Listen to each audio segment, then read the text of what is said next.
গালি যে একটা কাঠমুখ ওর থেকে অনেক ভালো। তোমার মাথা খারাপ, আমার মাথা ফাটিয়ে দিয়েছে আর আমি লড়াই থেকে পিছিয়ে যাব?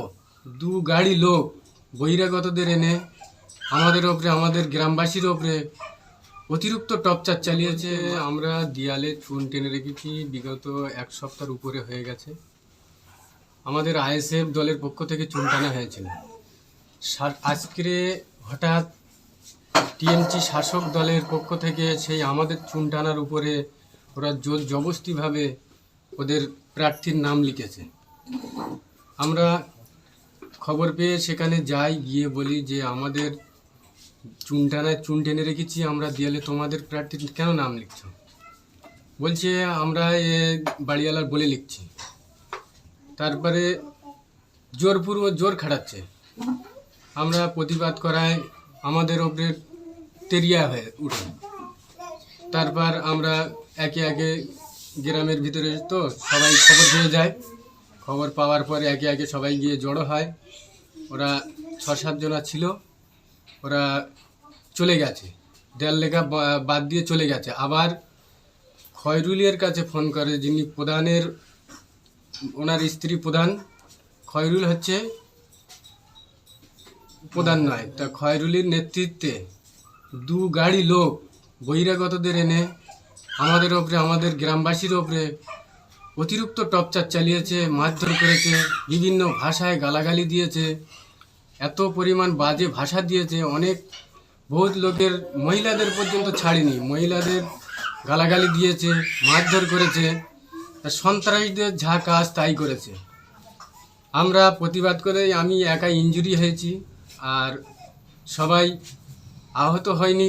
অনেক মারধর করেছে তাদের, অল্পর ওপর দিয়ে সবার হয়ে গেছে, আমার ওপর দিয়ে বেশি হয়ে গেছে। স্পটে দুটো সেলাই পড়েছে। স্পটে খয়রুল ইসলাম বলছে আজকের এই অল্পর ওপর দিয়ে হয়ে যাচ্ছে, 4 তারিখ ফল ঘোষণার পরে কাউকে এই গ্রামে আর টিকতে দেবো না, এরকম ভাষায় ওরা হুমকিও দিয়ে গেছে। আমরা আপনাদের মাধ্যমে বলতে চাই, প্রশাসন যদি ওদের বিরুদ্ধে যদি ব্যবস্থা না নেয়, আমরা আইনের মাধ্যমে যেখানে যেতে হয় সেই পর্যন্ত আমরা পৌঁছাবো। প্রশাসন কি আপনার প্রশাসনে অভিযোগ দায়ের করেছেন? হ্যাঁ, আমরা প্রশাসনকে লিখিত জানিয়েছি। প্রশাসন আশ্বাসও দিয়েছে যে আমরা দেখছি, অ্যারেস্ট করব। এখনো প্রশাসনের তরফ থেকে কোনো পদক্ষেপ নেওয়া হয়েছে বা শাসক দলের কাউকে গ্রেপ্তার? না, এখনো পর্যন্ত আমাদের কাছে কোনো খবর নেই, গ্রেপ্তারও কাউকে করেনি এখনো। আমরা আজকে রাত হয়ে গেছে, আজকের দিনটা দেখছি। কালকেরে আমরা আমাদের নেতৃত্ব, যারা উপনেতৃত্ব আছে, তাদেরকে জানানো হয়েছে। দেখি তারা যেটা মনে করবে, তারা যেটা পদক্ষেপ নেবে, আমরা তাতে সাথ দেব। লোকসভা ভোটের দিন এখনো ঘোষণা হয়নি, তার আগেই এত উত্তপ্ত হয়ে পড়ছে। এই দেখেন, ঘোষণা হলো যদি কিনা একটা নটোরিয়াস ক্রিমিনালকে দিয়ে যদি এখানে অবজারভার করা হয়, এখানে অশান্তি ছাড়া কোনোদিন শান্তি ফিরতে পারে না। আর তার সঙ্গে সাথ দিচ্ছে আমাদের ভবানপুর অঞ্চলের প্রধানের ওয়াইফ। এত ভাষায় গালাগালি যে একটা কাঠমুখ ওর থেকে অনেক ভালো। উনি তো একটা শিক্ষিত মানুষ, যাই কম বেশি শিক্ষিত আছে, ওর মুখ দিয়ে এরকম ভাষা বার হয়েছে আমরা কল্পনা করতে পারিনি।